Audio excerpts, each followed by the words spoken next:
guess thank you to all the readers. I just feel so grateful for, for having, sending my book out into the world with my words like among your poems. It makes me really happy. I'm sort of feeling like we should just stop right now. Nice try. Where's Manny? Over there. I was thinking about, we just went on this family trip, and my little nieces and nephews were going to do a talent show for us at the end of the trip, and they just kept talking about it and building it up the whole time. And then, of course, when we got to the end of the week and it was time for the talent show, they suddenly got like really sheepish, and like there was a lot of like crying and hiking. When the talent show happened, and it was like most of the talent took place with them like facing the wall quietly.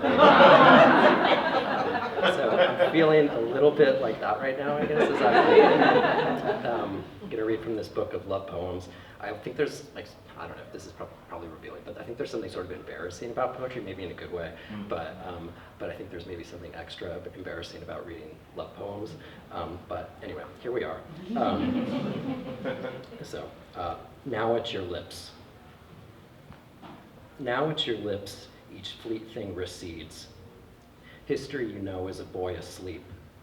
His clavicles kiss, or tonight's queer bark, thick with the spit of your chew-marked tongue, between history's teeth in the grinning dark. History is a boy you know, asleep. You can sing his fingers' collapsed grasp, sing hair that starts but slow at his wrist.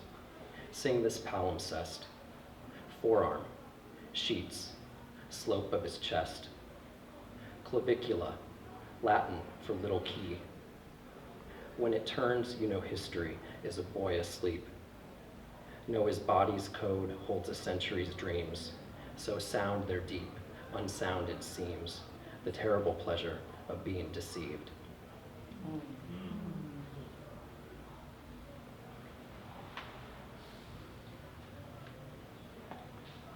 Trick. No blue yet. It rained while I slept. I should be working, but I text you your name 3 times. You.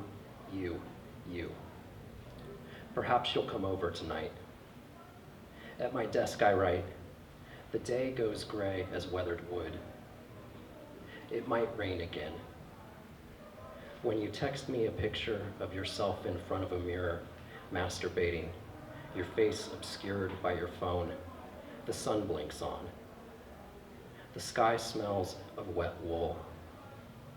What is that tree called? Still and silver. I should know. And what were you thinking of? Bored or stirred to some joy or stupor, fixed on your own image in your phone in that mirror that held your belly's burst of shocked black hair. What we have is small and strange, but true. I once thought to be in love is to lose face and accept it. Isn't every poem for someone? Why not you?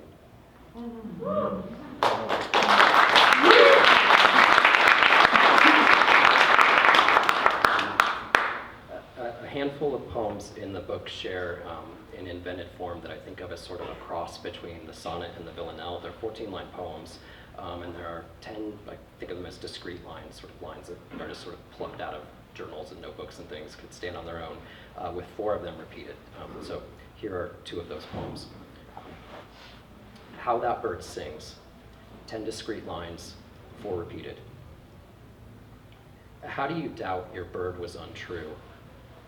Think, few sadder histories have been than his. Wake late, take the boulevard soaked in sleep, then delete his browsing history. Claim, that's just how that bird sings, just how that bird has his way with me where his throat begins.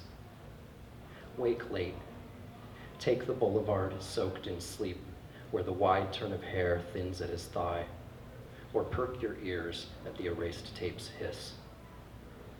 Make an inkling in ambiance.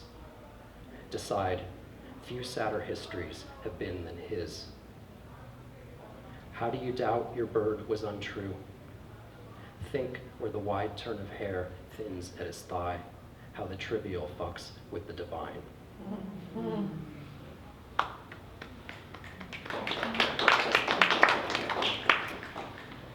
White halls, 10 discrete lines, 4 repeated. Follow any boy down white halls to find, or follow blue arrows to where touch maps, the small of his, the bend of his, each thing. Be skin to sound, static to transmission. Follow any boy down white halls to find. What the air records speaks now to me. Be buzz to bone, be any, be none.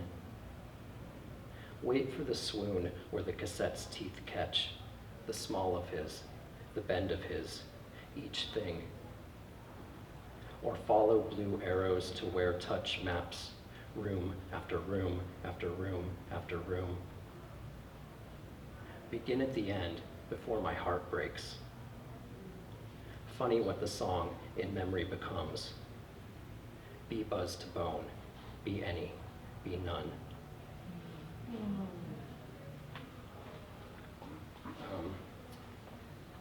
This poem begins and ends with a line from the Smiths song, Handsome Devil, which has, the song ends, the more famous lines at the end are, there's more to life than books you know, but not much more, which I think like those lines are also relevant to this, those lines are relevant to life, I think, but anyway, those aren't the lines that are in the poem though. So, poem beginning and ending with a line by Morrissey. All the streets are crammed with things, eager to be held. If just by someone's eyes, just by someone's fleet dream. Take that impossible boy clinched by a t-shirt, so blue it shakes. Take the torn up light that he leans clean into until he feels each nerve like a word. Take the rail bridge where, in a fever, someone has remembered to spray today's caption. Hate something beautiful with all your heart. Last night I stayed up late and alone, taking pictures of myself and deleting them. In this one, I front the weather in the window. In this one, I make strange in a fake leather jacket. This one I'd cringe to describe in a poem, but in this one I'm young and know how to hurt you. Oh, light, music, poetry, plague. In a time to come, who will remember us? For whom the only right word seems faggot, mean mutt with the tenderest spark in its snarl. You faggot, here by yourself in your room tonight, while all the streets are crammed with things, eager to be held.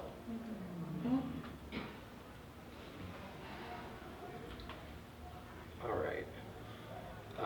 So I'm going to end with a longer poem. It's actually the Silver Springs poem, which is, it's a long poem. It's in 24 short parts, and it's the center part of the book. I was trying to write about a long-term relationship that had in one way ended, but in others continues,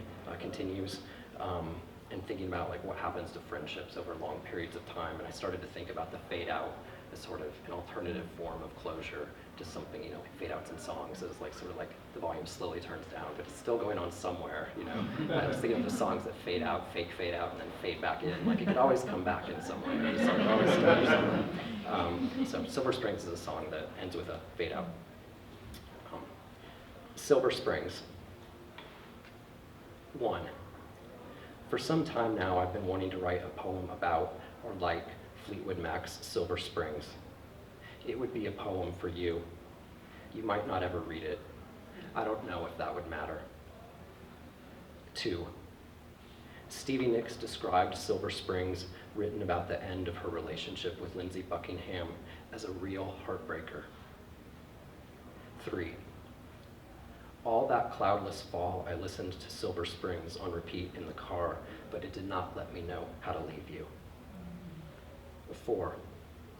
Recorded for rumors, although ultimately omitted from that album, Silver Springs ends with a long fade out, whose barely audible last lines are the refrain, "Time cast a spell on you, but you won't forget me." 5. As if to say, time is my rival. 6. as if to say to time, time, you can subdue all but a lover. 7, as if to say to the beloved, beloved, you can trace the reddest line through the whole wide world, but when I compare you to this blue, your every step will catch and drag in its terrible wake. 8, the gesture is moving but absurd, particularly since Silver Springs didn't appear on Rumors because of time. It was too long and too slow. 9, 2 decades later, a second version of Silver Springs nonetheless enacts the first's refusal to be forgotten. This version, recorded live, became a minor hit and won a Grammy. Because it is a live recording, it of course doesn't fade out, becomes instead to a firm close, followed by applause, the politeness of which is alarming after the rude menace of Nick's staring down Buckingham and keening, was I just a fool, was I just a fool. 10, I pause the video I'm streaming on YouTube to study the audience as they stupidly clap. There in 1997, and here on my phone, as if they shouldn't be hiding their faces, or at least lowering their eyes, as if they have no proper appreciation for shame. 11, maybe I will send you the link. 12, in fact, to be beautiful, shame requires only a stage. 13, in fact, if people hate poetry, and mostly they do, people hate poetry because it, like humiliation, pretends but refuses to go away. 14, in fact, lately I've been listening to songs like Silver Springs that fade out, pretending but refusing to go away. 15, in fact, the fade out, or the technique of ending a song with a gradual decrease in volume, became common in the 1950s and reached its peak, it seems, in 1985, when the year's top 10 songs featured not a single cold ending. 16, we share a space with a song, a space the song itself has created, yet at the fade out it wanders off, a host who has mysteriously abandoned her own party, or the adults downstairs who retreat to some interior whose door edges shut and behind which we can make out the endless outsized melody, but not the words. In there, someone starts sobbing or sharply stops. In there, someone is fucking or getting fucked. 17, this is our sorrow. Once it seemed theirs, but now it's ours. They still inhabit it, yet we say it's ours. 18, my phone is at 3%. 19, I don't know what I would say about Silver Springs. When you were here, I would have said it to you, thinking through the queer, ongoing elsewhere of the first version's fade out versus the puncturing now of the second's liveness. Or how, once cut from Rumors, Silver Springs was relegated to the B-side of Go Your Own Way, Lindsey Buckingham's own, more jaunty account of the breakup with Nix. A-side, You Can Go Your Own Way. B-side, You Will Never Get Away from the Sound of the Woman That Loves You. I might have said Lindsey Buckingham sounds like chrome, while Stevie Nicks sounds like exhaust. I might have said, that morning when I woke, my body felt finally historical, there, not next to any you. 20. For one blue decade, I addressed myself, I swear, to one person only, and maybe I am still. 21. What does your half of the sky look like? Here, everything is weather and far from you. 22.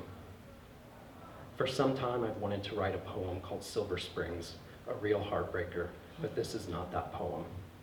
This poem wants just to say things to you. 23.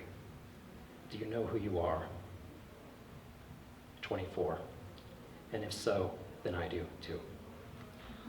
Thank you.